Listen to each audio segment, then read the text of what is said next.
strike on the Kursk nuclear power plant, saying a transformer was damaged after the drone was shot down and detonated.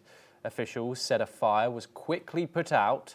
However, no casualties were reported and radiation levels remain normal. The United Nations' nuclear watchdog has repeatedly warned both sides to show maximum restraint around such facilities. However, Ukraine has not commented on the allegation. The accusation comes as Ukraine marks its Independence Day with celebrations in Kiev and support from allies. The drone attack on the Russian nuclear plant also coincides with Britain announcing it will keep training Ukrainian troops until at least 2026, extending Operation Interflex. At the same time, Moscow claimed its forces had seized 2 villages in Donetsk, part of a slow and costly advance.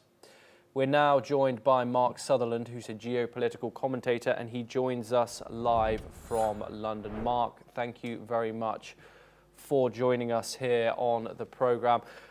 First of all, I want to get your thoughts, your analysis on these allegations from Russia that Ukraine targeted a Russian power plant in the Russian Kursk region and the dangers that could bring to not just that particular region, but the whole of Europe.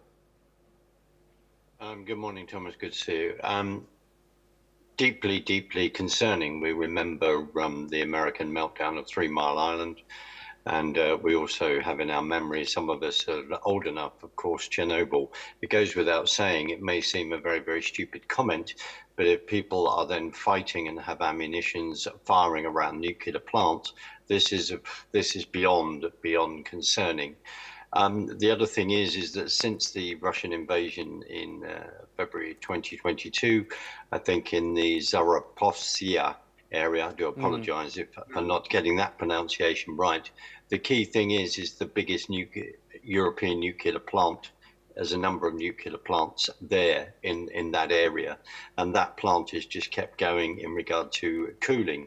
The accusations, I think there's going to be more, excuse the pun, fallout from that as whether that is true, whether to be denied. But the Atomic Agency, this is concerning, of course. And in some ways it seems a bit ironic when you're saying, could you please fight this battle, but be very careful of this atomic plant, because we all want this war to end, Thomas. I know I sound like a sort of continuing banging drum, but we do want this war to end. How that we end it is another matter, Thomas. Yes, indeed, Mark. Also, your analysis on the UK's announcement that they are going to continue Operation Interflex in training Ukrainian troops into 2026.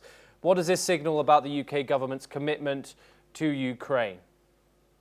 Well, within the UK government's commitment of having already given billions of British pounds to that theatre of war, and then rather recently then signing a deal to say, you know, we're going to be supporting Ukraine for 100 years. It seems that this commitment, as they are saying, is then real, no matter what it then does to the economy of the UK. And I will say this. We had a number of years of complete inaction under the Biden administration.